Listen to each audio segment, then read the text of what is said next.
Welcome everybody to the AACG meetup. It's Friday, September 24th, and we're very happy to welcome Brent Lewis from Heritage Auction House in Dallas, but they have a worldwide presence. How many offices do you have, Brent? You know, I don't know the number. I think we have 6 in the US, the UK, Europe, Asia, so forth. Yeah. Anyways, Brent is going to make sure that his contact information is in the chat, and I will turn it over to Brent. Put that in here. My email is going in the chat, and I really would be very happy to hear from anybody. Just generally, comments about today's discussion, or you know, just in general, questions about what we do. I was just thinking this morning, I had the pleasure of talking to you all in January, and I was just thinking that it has such a different feeling for me. Now in January, I was kind of locked away. My kids were schooling at home in the other room. And now I feel like things have opened up. I hope everyone's doing well and had a good summer and starting to get out into the world a little bit.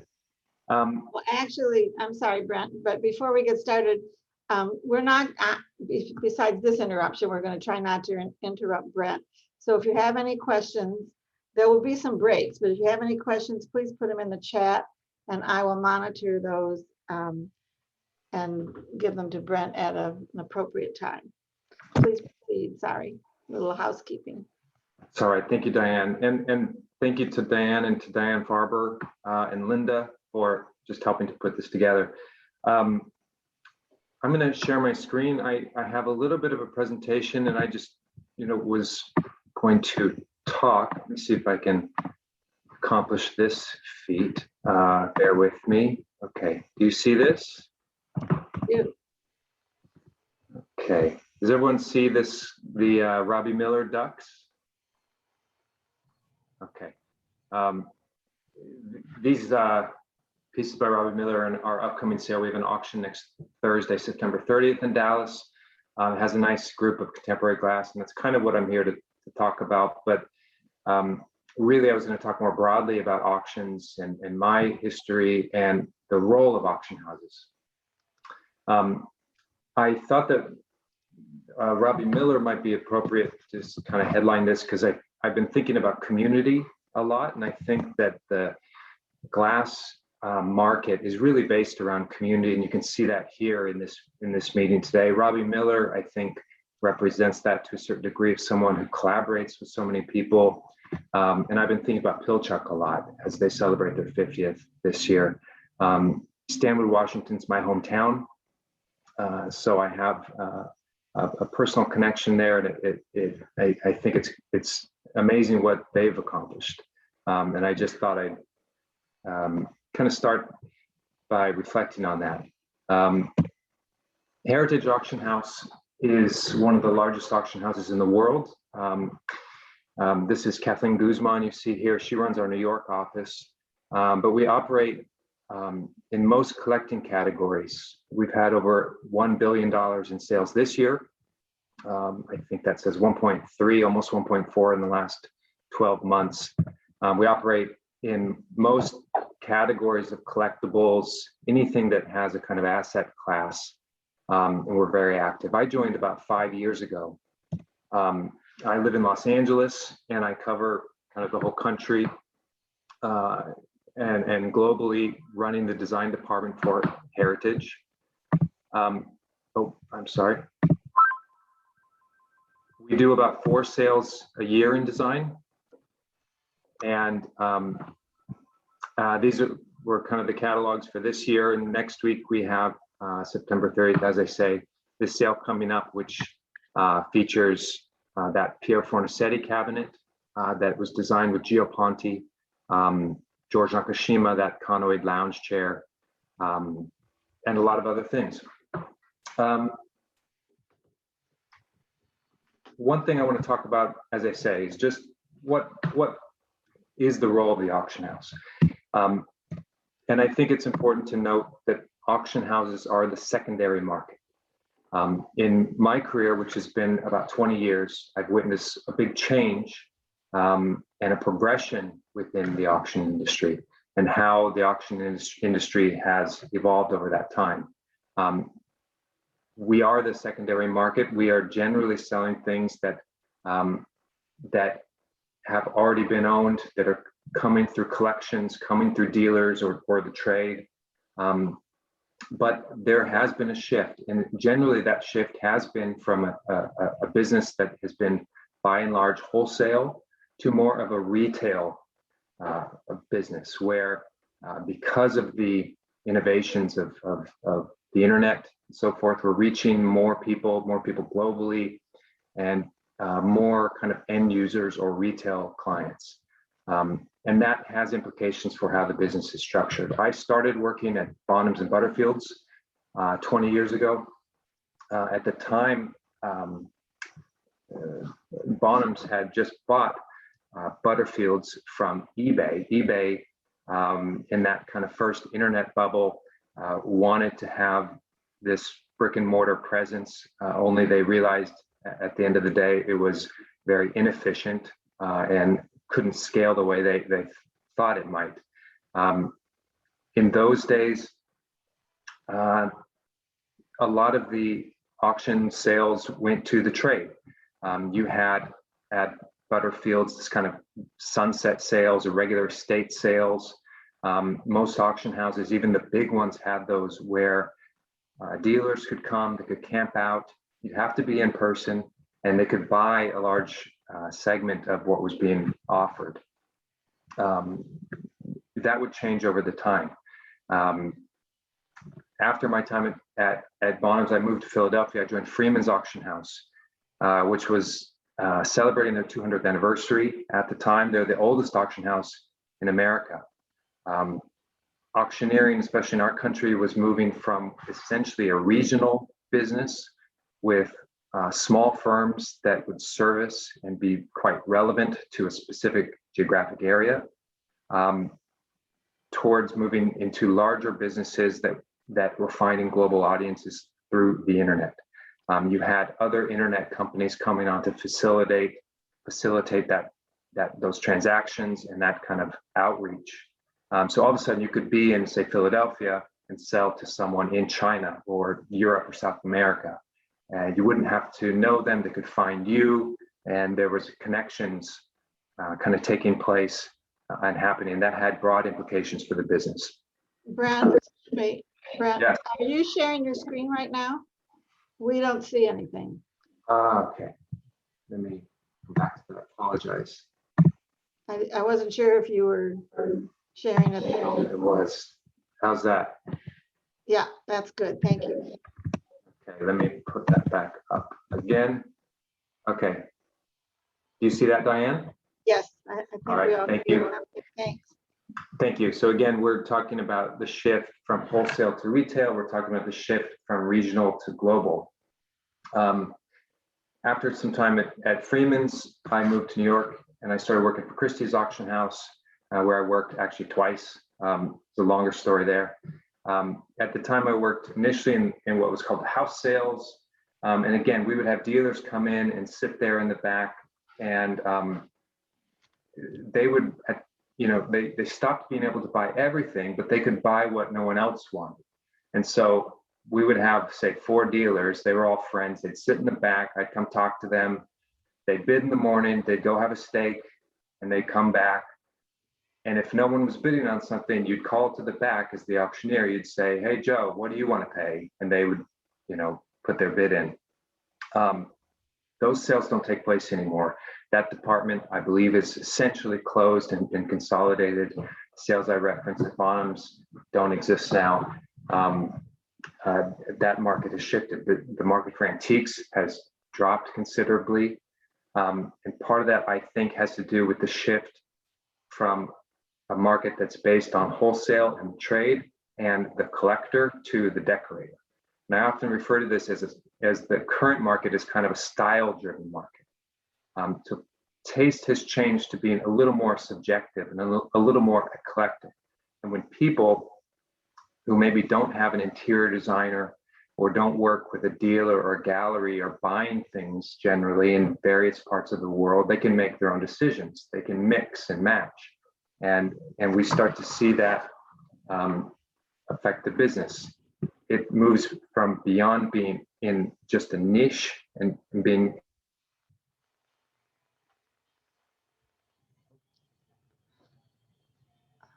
Brent?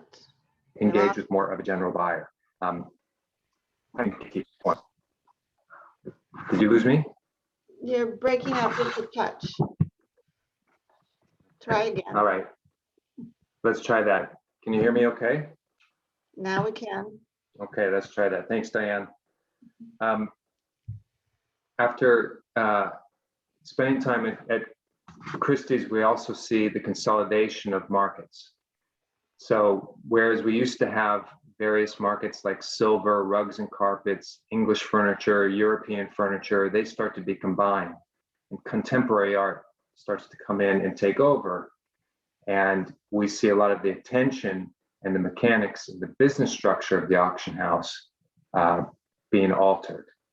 The implication for that is that it's more difficult to handle decorative arts, things that are fragile, things like furniture.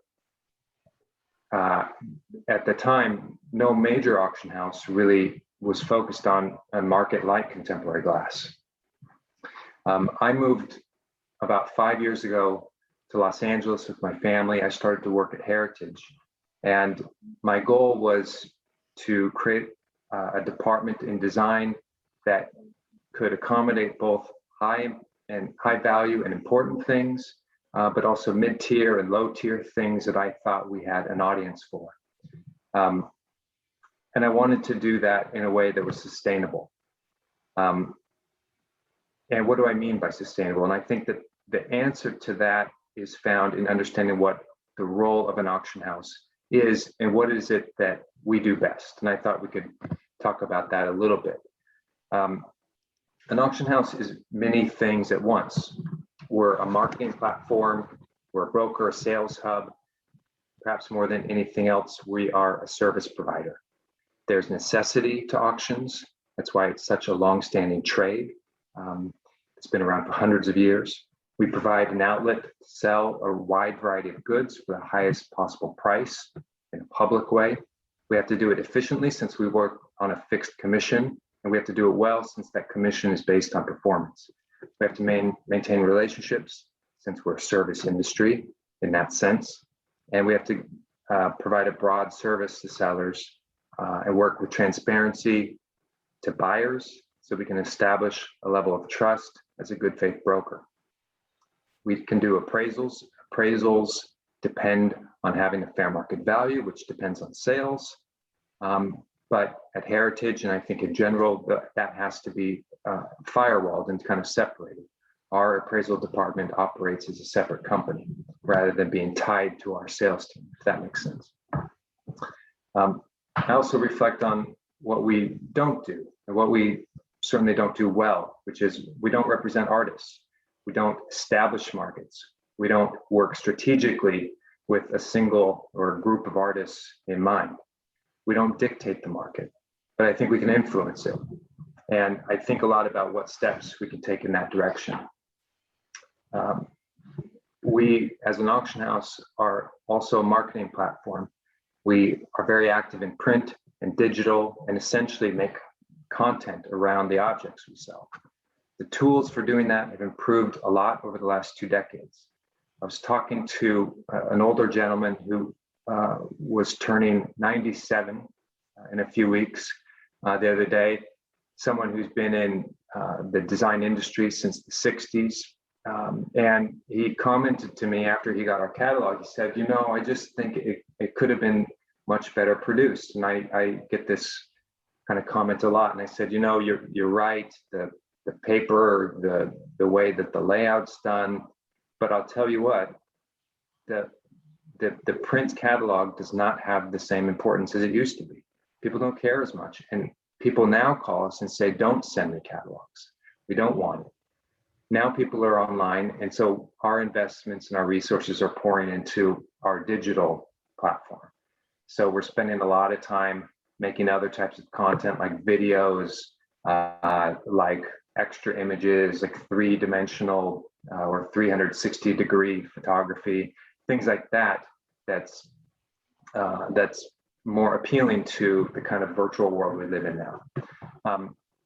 So we do all these things. And in my role, I'm a generalist.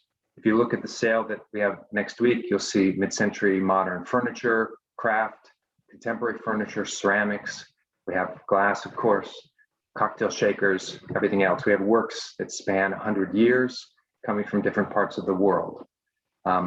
So we do all these things, and we're not expert in any one of those things. We have to keep, as an auction house, or for me, quite a broad and general expertise that maintains a lot of flexibility. Brent, you mentioned the low, mid, and high-end tiers. Is there a dollar range for those, or how do you define these different tiers?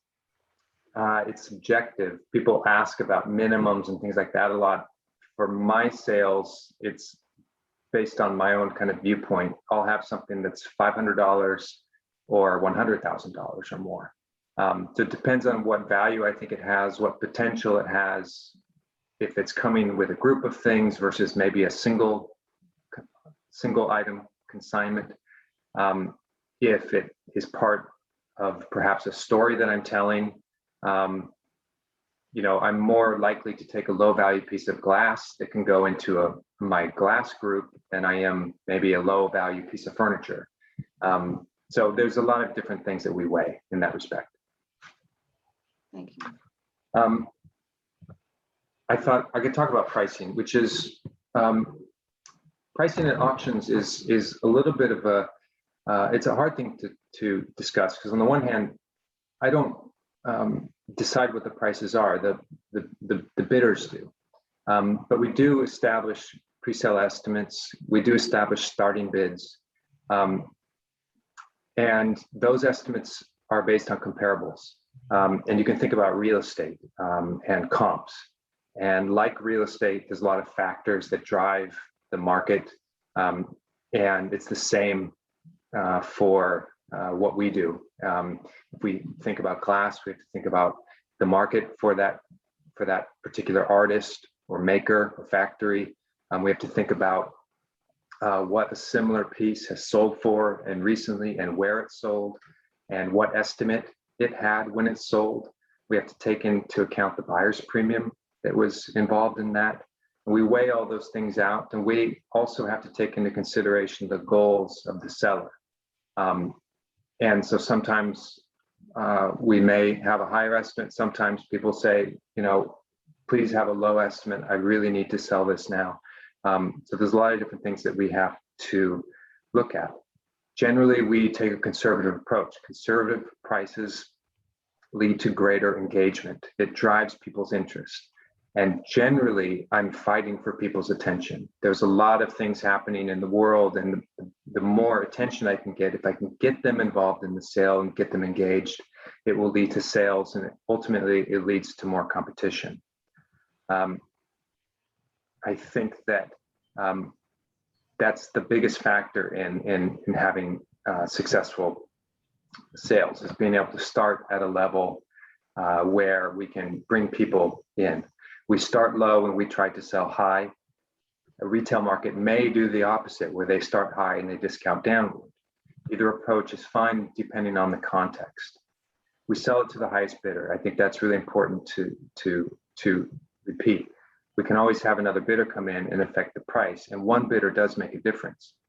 10 years ago or more, there was a dealer that was buying Italian design in auctions, and he was highly leveraged, and he took a lot of capital and he just poured it into the market. And for 3 or 4 years, the prices at auction for Italian design got very high because this one dealer was pushing. And essentially he went bankrupt, went away, and the prices then faltered because there wasn't this consistent person kind of pushing the gas on all that. And I have seen that even one person can influence a market like that. And I think that that's the case to a certain degree in the primary market. I do see it in auctions. And right now, for instance, I have a client that buys a lot of glass, and I see that he can really affect the prices in my sale in sales where he bids. When they bid, my prices are better because they'll bid across the board and push the prices up. So again, we have to get people engaged, and it's kind of the more the merrier. But the way it works, of course, is that anyone can participate and drive the price higher. And in that way, it's transparent. And our transparency, speaking from a heritage standpoint, is that we post our starting bids. They're the reserve. Every bid is a winning bid. So there's no chandelier bidding. And there's no question about, is my bid going to win or not? It's just a question of whether you'll be outbid.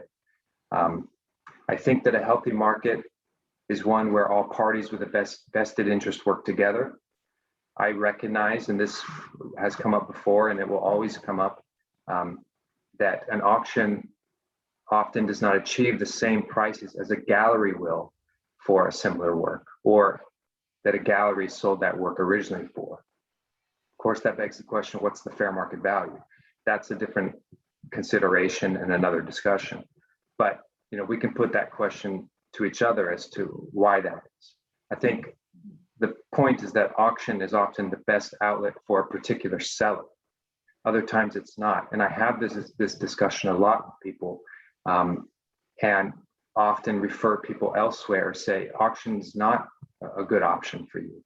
If we look at your collection, if we look at those pieces, I don't think we'll be successful. I don't think we'll meet your goals. And I think that you should consider other options, or maybe hold on to that. But other times with estates, other types of institutional deacquisitions and things like that, there's no choice but to have a public sale. And so we have to provide that service. That's what we do. And we must service our clients. And for me, in doing so, I hope that I can do that. I can do it well. And in doing so, I can serve the market as a whole. And that's the goal. So let's talk about glass specifically. I'll interrupt here for a minute because we have a couple of questions from the audience. The secondary glass market doesn't seem to hold its value quite as well as two-dimensional artwork.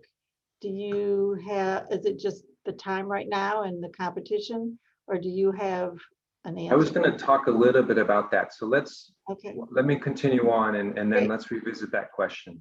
Great, thank you. I think that contemporary glass has a parallel with the contemporary art market. And that's worth reflecting. And let me talk about that. And that's what I'm getting to here. In contemporary glass, most of our markets are not like this, where we're dealing with objects made by living artists, by artists that are still active. And that's such a community-based market. When I talk to collectors, a lot of what I hear is that their engagement with their collection and their objects is really started with the community and the relationships, the artists, and getting to know the artists. It seems to me that community drives a lot of collecting in contemporary art. And I've heard this from several different glass collectors. I think the opportunity we have as people engage in the secondary market is to try to engage with that community more, to activate it in improving the secondary market through knowledge, through strategic participation, and I mean incremental improvement on my side with how we present objects, how we talk about them, how we understand them, understanding the artists, understanding how the work, when the work, why it was made, and so forth. I think that based on those relationships, from mutually beneficial collaboration with each other, we can improve the secondary market over time. There are parallels that I see between contemporary glass and other markets. I'm active in decorative arts and design, of which I include contemporary glass kind of next to that category. Decorative arts and design right now, for me, I characterize as a style-driven market. There are certainly collectors who collect with connoisseurship, with knowledge, but by and large, it is interior designers, it is people decorating, it is people buying for houses that drive that market now. And I think that there's a parallel to that with what I see in the secondary market for glass. We certainly have collectors that buy artists' work in our sales, but also people who are buying for other reasons. They might like the color of things. They might like how it looks. They're looking for something for that table. That does play into it, and it's something that I have to be responsive to and sensitive to when we put these sales together. Contemporary art. Contemporary art as a market requires broad support and engagement from all constituencies: the artists, the galleries, the art advisors, which is a large layer in the contemporary art market. And they all need to buy in. And, you know, I've had this discussion and I've overheard this discussion for a long time. I think that in general, glass has quite a healthy ecosystem. And you're talking, of course, of living artists who are working now, who are represented by galleries, who are their partners in marketing their work. That's the primary market. I think that I've noticed in my time, there's always been a friction between the primary and secondary markets, and often that's because of price. Sometimes prices are too low at auction, sometimes they're too high, and sometimes it matters and sometimes it doesn't. I think the discussions around primary and secondary market have been going on for decades, at least 50 years. And I'll talk about that next. And when Barbara and I were talking, I mentioned the Skoll auction of contemporary art. And I think that's instructive. And I don't know if everyone kind of knows about that market, or that auction. So let me talk about it now. In the foreground of this picture is Ethel and Robert Skoll, who were collectors in New York City of contemporary art in the 1970s. Robert Skoll operated a huge, very successful taxi cab corporation in New York. They collected the art of their age. Warhol, Jasper Johns, Robert Rauschenberg, Rosenquist, who's in the back of that image. He worked with Leo Castelli and other gallerists to buy. The auction that we're referring to took place in 1973 at Sotheby's, where Robert and Ethel sold 50 or about 50 pieces from their collection. It was the first time that contemporary art had been sold in that way, and it was done in a high-profile way. Now, a little auction history. Christie's and Sotheby's are British companies. They already had been in operation for about 200 years by the time they came to the US in the 1970s, or 60s and 70s. Sotheby's had been in the US for about 10 years in 1973. Christie's didn't establish itself in the US until 1977. For perspective, Heritage was founded in 1976. And sometimes we'll refer to ourselves as the largest auction house founded in America. Anyway, the Skoll auction outraged the art world when it was announced. The artists and the galleries and people didn't know what to think about it.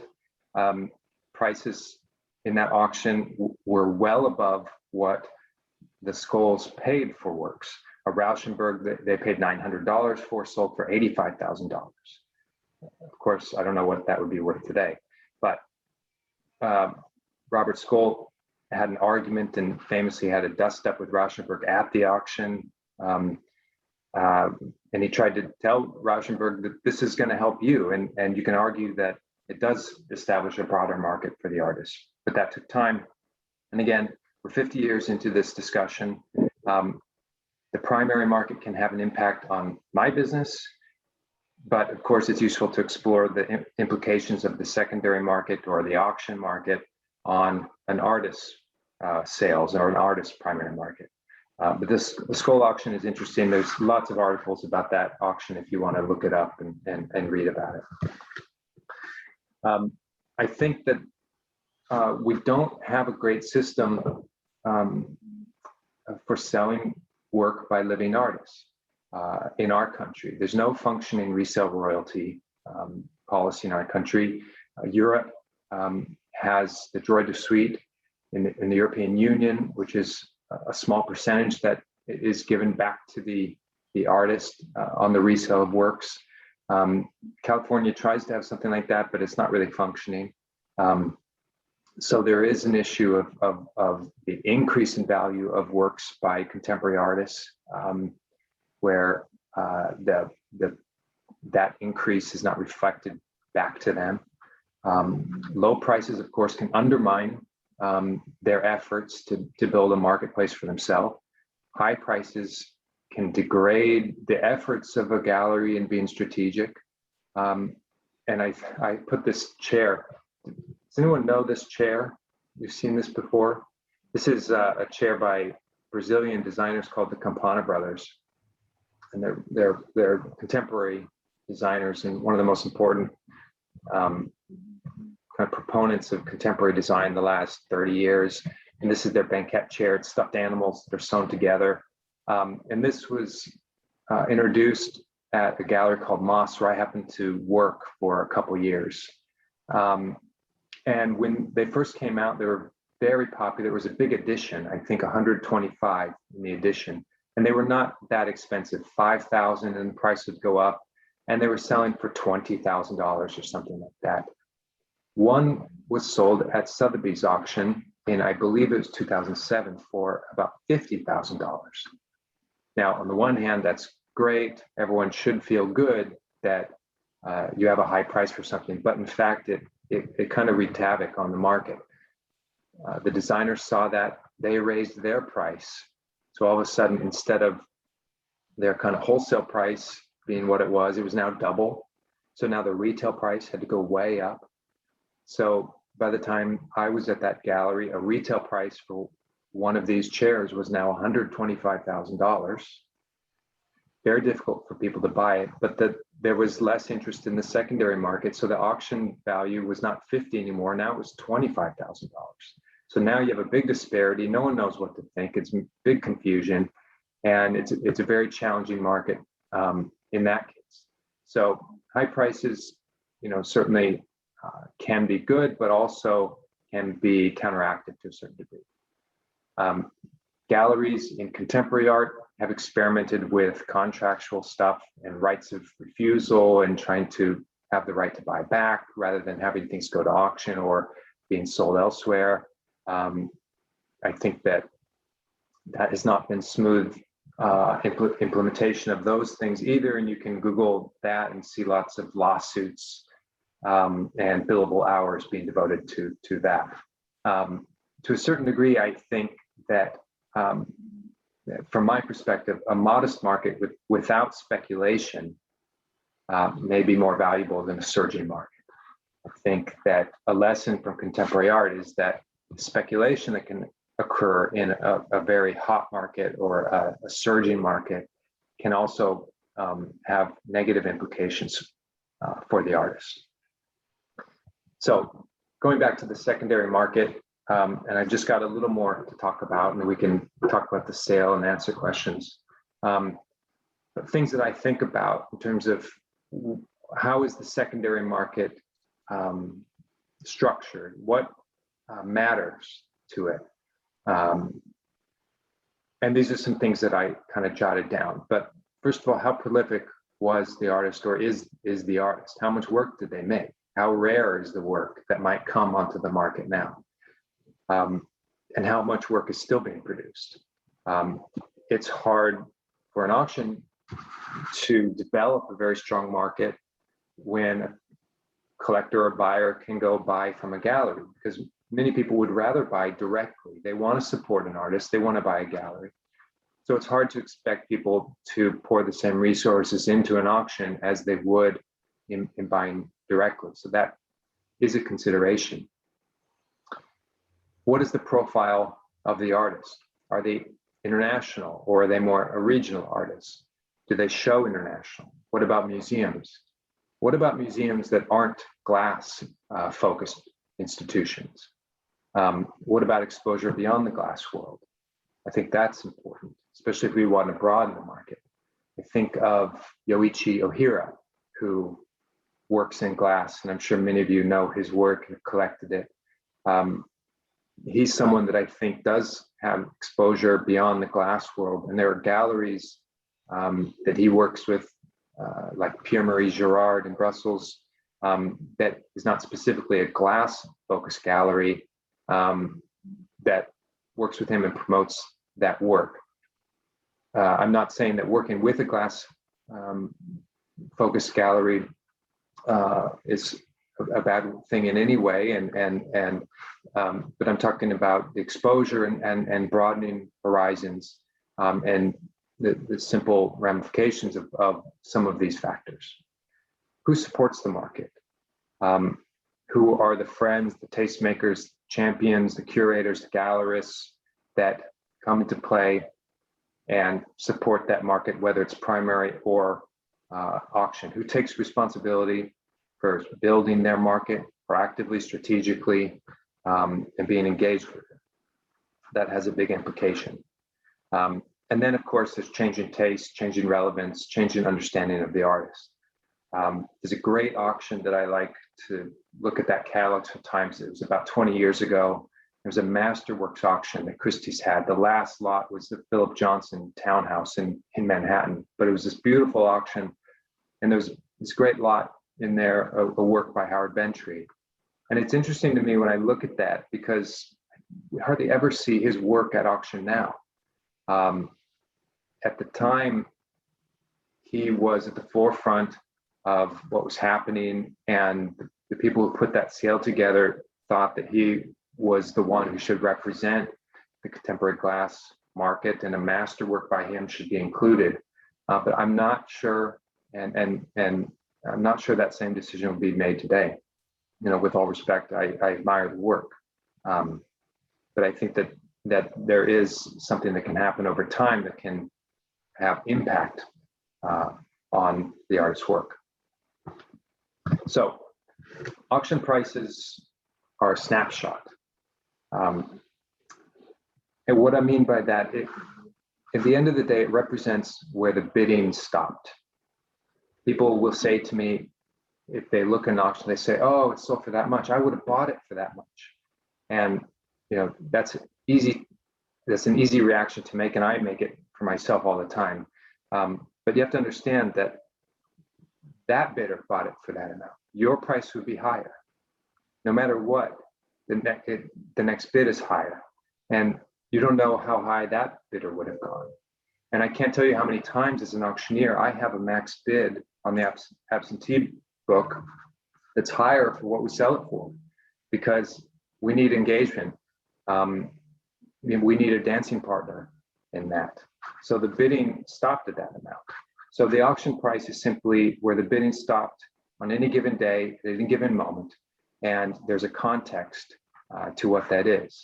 There's a great artist that I love his work called Roy McMakin, and he's California. He was in Seattle for a long time, makes furniture, and his work will sell at auction, tables, sofas, and there'll be $3,000, $5,000, $8,000, $10,000, maybe 20 for a great piece.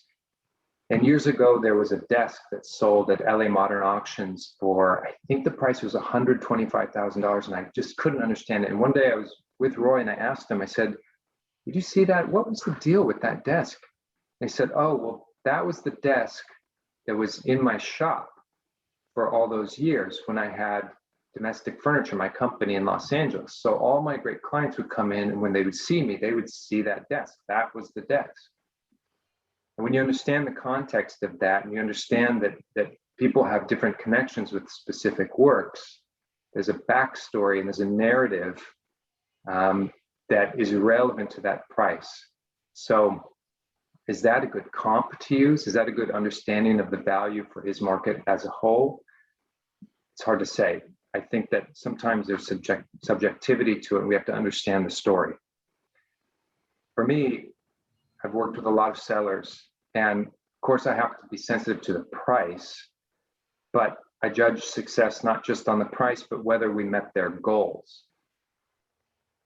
I have to understand what they need to accomplish, I need to try to do it well. And again, if I can do that well, I think that I can meet their goals and achieve good prices for them, for the auction house, and for the market.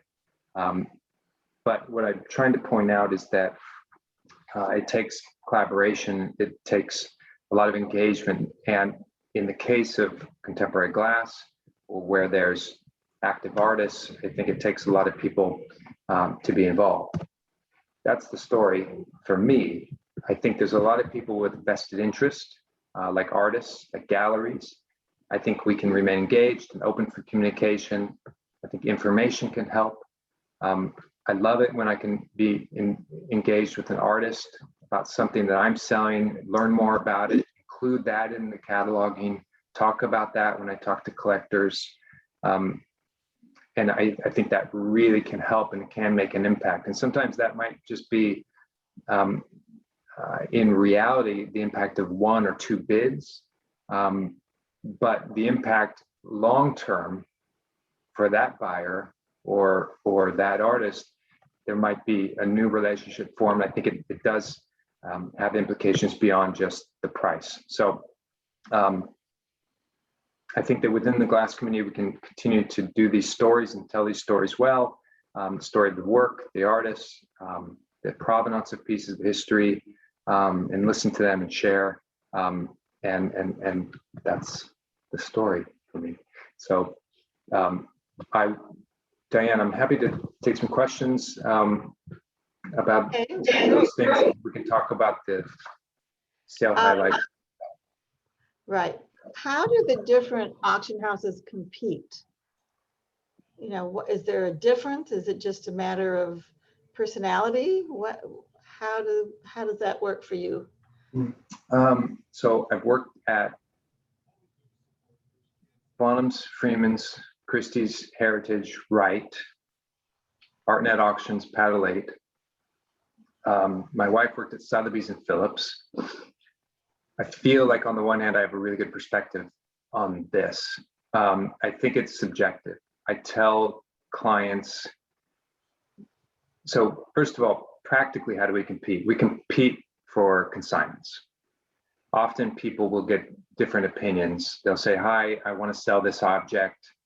And they'll get proposals from different auction houses. And that's fair, just like you would, you know, if you're, you know, hiring a contractor or something, you might get quotes. Again, we're service providers, so you want to understand the service, you want to understand the fees, you want to understand how they will market the work, you want to get a sense of timing, logistics, and who you'll be working with.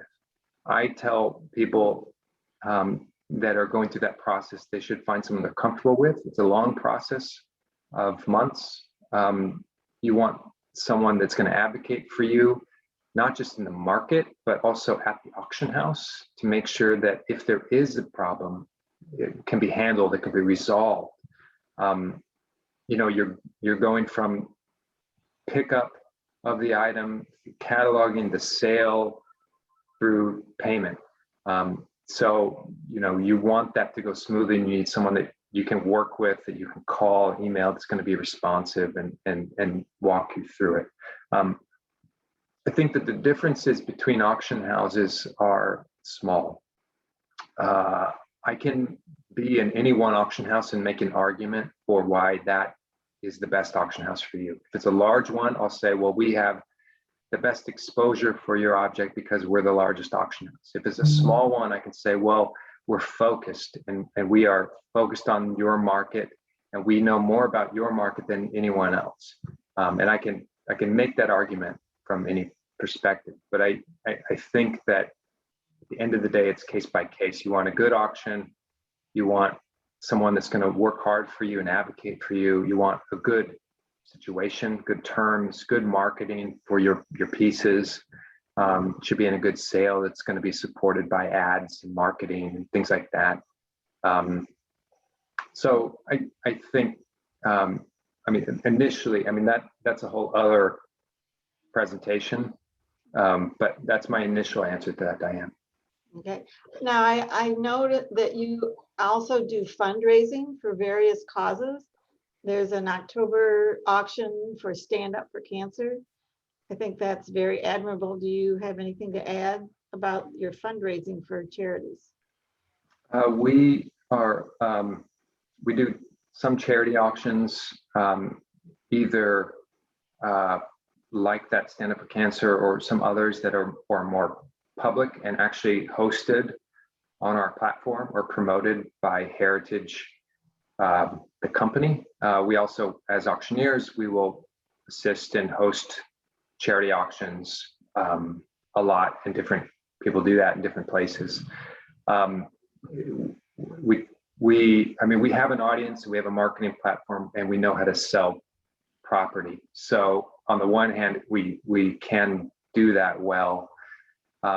It's not always what we do best, but sometimes there's a good synergy between the organization, the structure of that event, or that organization, what they're trying to accomplish, and what we can do to support it. So the partners of Heritage like to do that when we can. And if you are on our mailing list or you are on our website, you'll certainly see examples of that from time to time.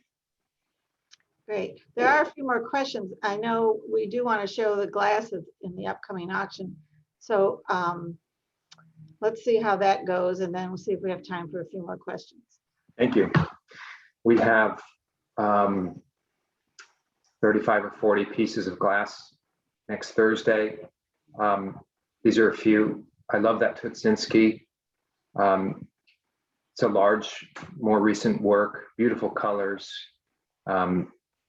The Del Chihuly is incredible. Nokia from Richard Weissman's estate. He was a great art collector. That John Kuhn, Heavenbound, I think is really extraordinary. And when you look at the other images we have online, you can zoom in, you can see those inclusions and how that's structured, the kind of inverted pyramid. I think it's a beautiful work. I'm really excited to have that. Robbie Miller, I just love those. Tom Patty is an artist that I really like a lot, and I think he makes really interesting work. That riser they describe it to me, the studio described it to me as a transitional piece, and he was exploring different geometries at that time. But that comes from a nice collection in Chicago. And we have another Tom Patty work in the sale that's an orb. That's really great.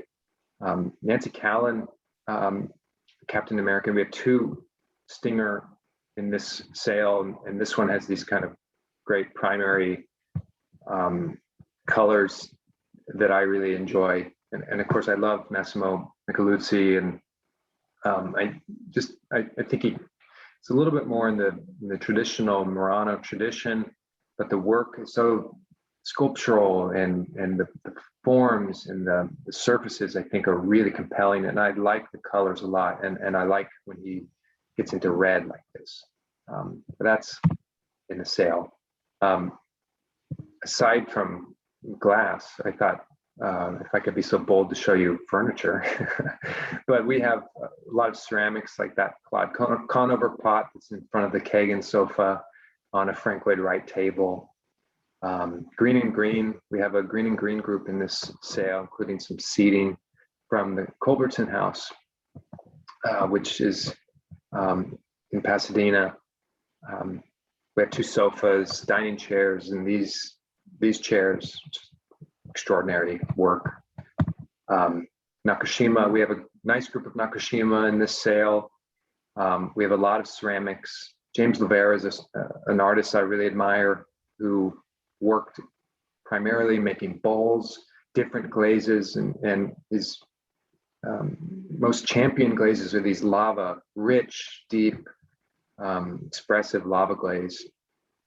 We've been selling a lot of industrial design and cocktail shakers and barware. We had 100 lots in the last sale this summer in July, and we have 20 or 30 pieces in this sale next week, including this Norman Bel Geddes, that iconic Manhattan shaker and tray.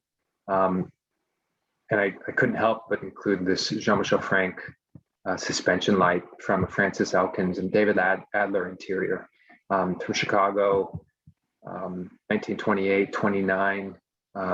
So elegant and beautiful. More ceramics. Jennifer Lee is a contemporary artist working in the UK. Richard Devora, incredible artist. We have Lalande, some table articles by Lalande, including that letter opener. It's glass. Peter Volkes, the Fornasetti cabinets, and nice, rare 1950s example, really beautiful age on it. Good patina. We do estates, appraisals, collections. You can reach me. That's all I have. Okay, we do have a few more questions. Let's see if we can get to any of them. Can you speak to the underlying costs such as shipping, insurance, photography? Who's responsible for those, the Heritage House or the consignee? And then are they negotiable at all? They're negotiable. We negotiate the seller's fees based on the value, based on what the pieces are and the related costs. So we charge commission. Our standard rate is a commission, which is a percentage of the hammer price. We have a photography fee that sometimes is reduced or waived. There's no insurance charge, but everything is covered by our policy once it's in our possession.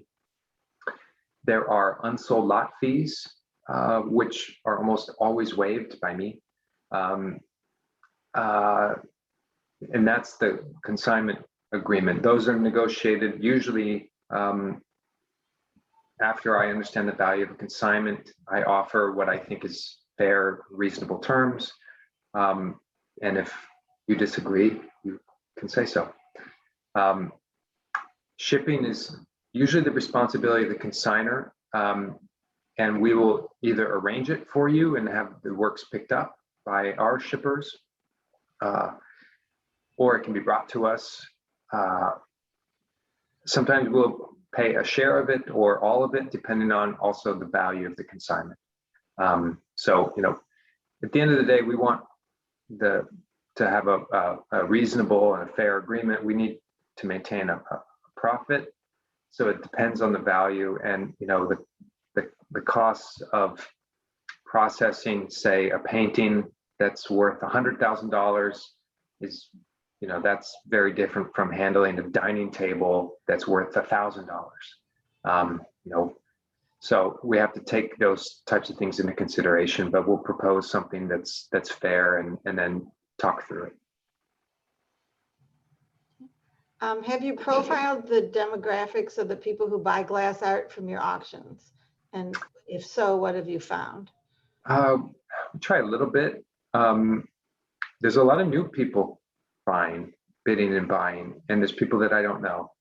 And so we're in the process of trying to learn more about them and be in touch. And usually takes time. That's me getting to know them personally. Generally, there's people that you know. There might be people in this meeting that are buying, and then there's other people.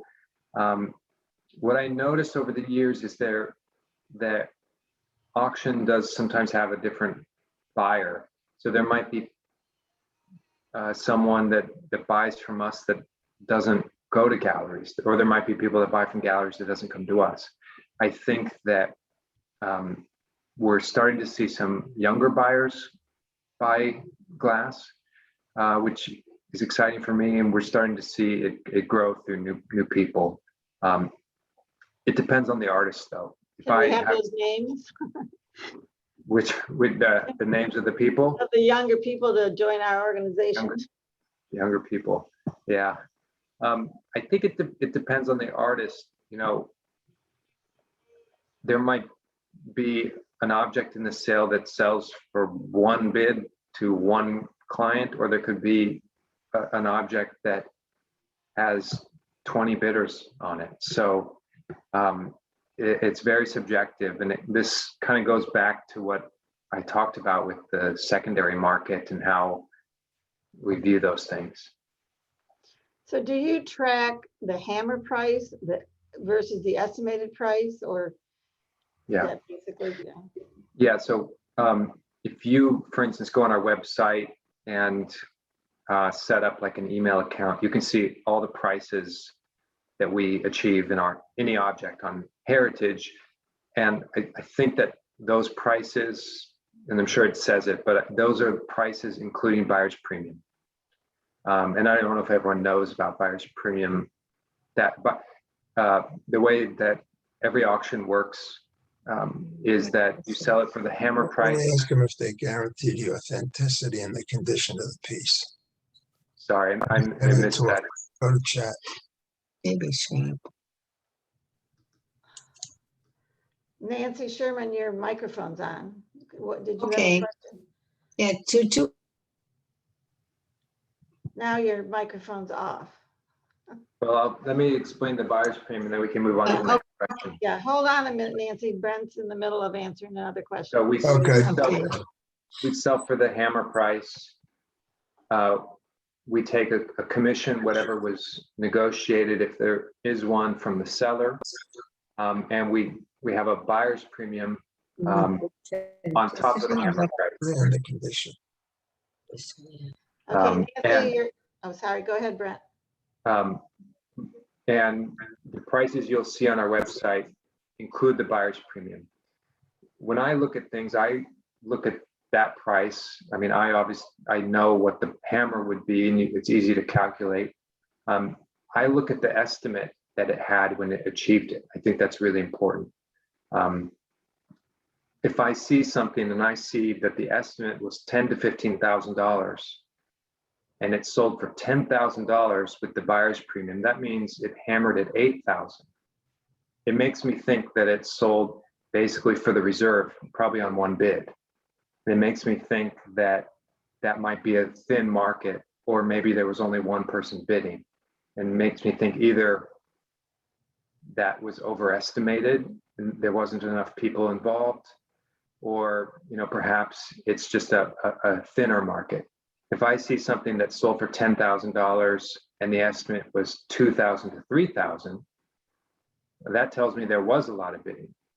And the bidding started at $2,000 or less and went all the way up to 8,000 hammer. So I think that's really instructive, and we have to understand that when we're evaluating prices. Okay, Nancy, do you want to unmute? Did you have a question? Nancy Sherman? Yeah. How do you determine the authenticity and the condition of an item? Condition is really important. We do condition reports for everything, which is based on our firsthand inspection. I talk to the sellers to understand what their viewpoint of the condition is, and then we look at it and look for any issues. Sometimes it's really straightforward to understand if there's a condition issue. Other times it's hard to see. We do our best. We make a condition report. If you're ever buying, you have to look at the condition report and get that beforehand. It's vital. And ask for extra images. If you're remote, an auction house will send you images, that they take, different angles, details, and that could be really helpful and good also for your records if you buy. Authenticity, usually we ask for provenance, and the best is if the seller has documentation, which could be their invoice, it could be something like that. Usually we can tell is it signed? Is it what we think the work should be? Can we check it with the artist? Can we check the series on maybe their website or in the literature? So we have a process for that. But generally we're looking for some documentation if it's something outside of our expertise. In terms of the broader question, though, we do guarantee the works that we sell in terms of authenticity, and there's there is situations where, look, we handle a lot of stuff, we make mistakes, and we have to face those from time to time. And that might be, oh, we didn't realize that this was, an after the artist and they didn't make it, or this was by an assistant and, we miscatalogued it. And, sometimes we have to take these pieces back or make an accommodation.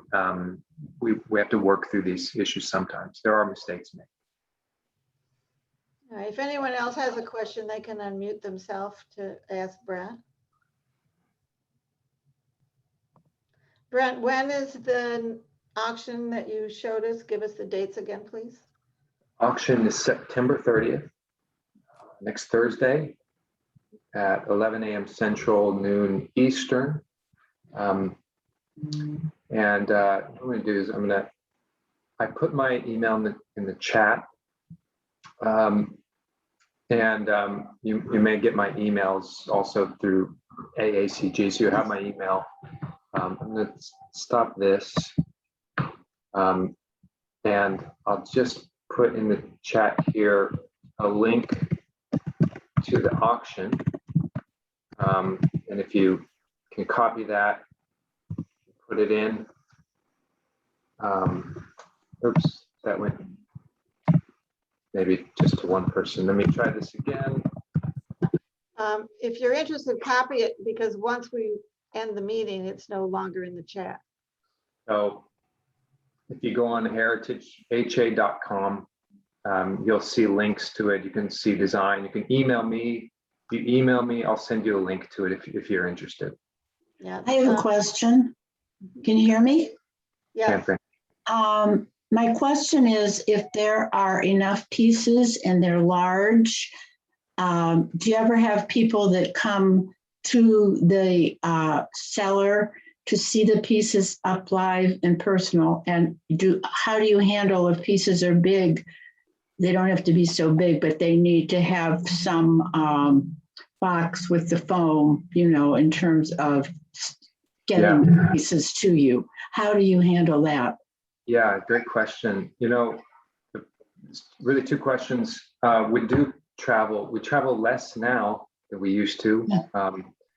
But ideally we can visit. It's good to see people in person, to sit down, talk through what they're trying to accomplish and everything, and to see the pieces in person. Images, as good as they are, and look, I look at images all day. I'm good at understanding what I'm looking at, but it still doesn't replace the experience of being there in firsthand. So we do that. If it makes sense. Usually we'll have a few conversations beforehand, and of course it depends on where you are. But if I can't come, it might mean sending someone else, depending on where you live. If you're near Chicago, my colleague Rudy will get in his car, or if you're in the South, Samantha might come out to see you, or Kathleen on the East Coast, or if I if my bag's packed, I'll come. So shipping, I know shipping can be really challenging. We do it constantly. It's what we have to do. So if you're taking something cross town or cross country, it's the same process. It has to be packed well. So we have a big network of shippers. We get someone appropriate to come do that job, and we have good teams that can do that. But we have to work with professionals for glass, and send out the right person that can do things well. Thank you. This is Jerry Paulson. I wanted to ask about you talked earlier about competition between different auction houses. What about competition between auction houses and the galleries that do auctions? I think, mostly, if I'm competing, it might be against an auction house. I don't compete against galleries, really. Usually if someone's talking to me about selling works, it's because they really think auction might be the way to go, and they're trying to decide what the best platform would be, or who to work with, or they just want opinions. I try to respect the role that a gallery has, which is different from mine, in my opinion. So if I think there is a difference in approach there. Galleries that hold auctions in glass typically have a different approach than we do, in terms of how we present works, the pricing, and so forth. And I found that I haven't had really competition, if you will, with those firms. So that's what I would say to that point. Can I ask a question, Brent? Go Yeah. ahead. So you've have a lot of experience in selling art made from glass. I mean, how in general would you describe the market right now? Is it strong, weak? What kind of trends are you seeing in that market? I think it's growing. I think that on the one hand, this is maybe a tough crowd for me to say that it's a strong market, because I recognize, and what I tried to address is that I acknowledge there can be a difference between the prices we achieve at auction and what someone paid at gallery. So what do we mean by strong? But in my auction in April, we sold about 100 lots of glass, and we sold almost all of them, and we had competition on a lot of them. And I thought to myself, 3 or 4 or 5 years ago, I don't know if we would have been confident enough to do that. I'm judged by my sell-through rate, because if we don't sell something, if it's unsold, we make zero money, and that means we lost money. And so brass tacks, the percentage of what we sell is quite important, and that doesn't have to dictate every decision we make, but it's important. We have to have a successful business, otherwise we can't do anything for you, for the client. So by strong, I think that we have the ability, we have a market now where there's a broader interest in artists that are less well known. So we can include more artists in the sales. We could sell those works. I think the prices are getting better and improving. I think the market's expanding through new people coming in. I think that for some artists, the prices are getting much better, others not so. I'm cautiously optimistic, and I think that there's a lot of opportunity for growth. I think that a lot of glass artists have been very prolific and have made a lot of work. I think that there's not a lot of new buyers, but as I say, we're seeing some come in. So if we can be careful about how we approach and curate the sales and not have the market get flooded, and do things well, I think that it will get stronger. So does that answer your question, Howard? Absolutely, thank you. Well, I think this was a very successful Zoom. We all learned a lot, and we appreciate Brent's time. It's a little after 2, so thank you for attending. And again, Brent, it was so informative. Thank you so much. And Thank you, Dan. We'll say adieu.